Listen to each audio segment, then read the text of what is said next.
আমি রমজান মাসে দিনের বেলায় আমার স্ত্রীর সাথে ফিজিক্যাল ইন্টিমেসিতে চলে গেছে ভুল করে ফেলছি। আমরা জানি যে রমাদানে আমরা কিছু কাজ করতে পারি না।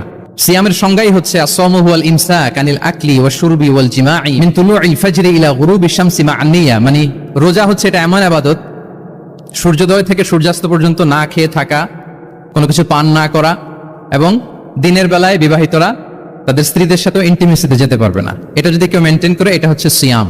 তো সাহাবী বলি, ইয়া রাসূলুল্লাহ, আমি তো শেষ, আমি তো দিনের বেলা ভুল করে ফেলছি, আমি তো আমার স্ত্রীর সাথে মেলামেশা করে ফেলছি, এখন কি করব? তো এটার আবার একটা বড় পেনাল্টি আছে। আপনারা যারা জানেন যে ইচ্ছাকৃত রোজা ভাঙলে কাজাও করতে হয়, কাফারাও দিতে হয়।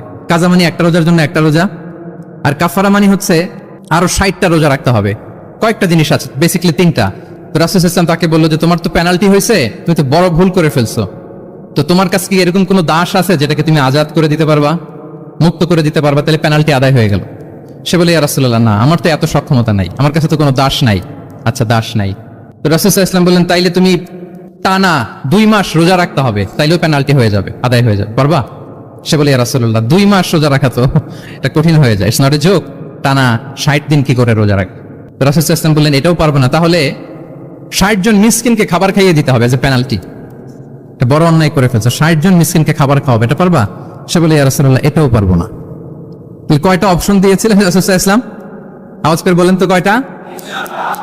একটাও উনি পারবে না। দাসও আজাদ করতে পারবে না, 2 মাস রোজাও রাখতে পারবে না, 60 জনকে খাওয়াতেও পারবে না। তো রাসূল সাল্লাল্লাহু আলাইহি ওয়াসাল্লাম বলেন, কিছুই যখন পারবে না, কি আর করা, যাও একটু অপেক্ষা করে দেখি কি করা যায় তোমাকে নিয়ে। তো রাসূল সাল্লাল্লাহু আলাইহি ওয়াসাল্লাম অন্যান্যদের প্রশ্নের উত্তর দিচ্ছিলেন, সময় যাচ্ছে হঠাৎ করে রাসূল সাল্লাল্লাহু আলাইহি ওয়াসাল্লামের দরবারে এক ঝুড়ি সাদাকার খেজুর আসলো, এক ঝুড়ি। তো সাদাকার এক ঝুড়ি খেজুর দেখে রাসূল সাল্লাল্লাহু আলাইহি ওয়াসাল্লাম বললেন, ওই ব্যক্তিকে ডাকো যার কিছু নাই, কিছুই করতে পারবে না। ডেকে আনা হলো। রাসূল সাল্লাল্লাহু আলাইহি ওয়াসাল্লাম বললেন, যাও, তুমি তো কিছুই করতে পারবে না, এই এক ঝুড়ি চ্যারিটির খেজুর, সাদাকার খেজুর তুমি গরিবদের মাঝে বিতরণ করে দাও, তাসাদ্দাক বিহা, এটা বিতরণ করে দাও, তাইলে আশা করি আল্লাহ তোমাকে মাফ করবে। তো এই সাহাবী বলে, ইয়া রাসূলুল্লাহ, আলা আফকারা মিন্না ইয়া রাসূলুল্লাহ, আমার চেয়েও গরিব কাউকে খুঁজে বের করে দান করতে হবে? রাসূল সাল্লাল্লাহু আলাইহি ওয়াসাল্লাম বললেন, হ্যাঁ, গরিবকেই তো দিতে হবে। তো উনি বললেন যে, রাসূলুল্লাহ, পুরো মদিনার তল্লাটে আমার চাইতে গরিব কেউ আর নাই, আমি সব চাইতে গরিব। ফাদাহিকা রাসূলুল্লাহ হাত্তা বাদাত আনিয়াবু। এই কথা শুনে রাসূল সাল্লাল্লাহু আলাইহি ওয়াসাল্লাম হেসে দিলেন, এত হেসে দিলেন যে রাসূল সাল্লাল্লাহু আলাইহি ওয়াসাল্লাম এই পাশের চোয়ালের দাঁত দেখা গেল। এত বেশি হাসেন না উনি, নিজেকে ধরে রাখতে পারলেন না, হাসি আটকে রাখতে পারলেন না। ফাদাহিকা রাসূলুল্লাহ, হেসে দিলেন, হাত্তা বাদাত আনিয়াবু, ওনার দাঁতের এপাশ ওপাশ দেখা গেল।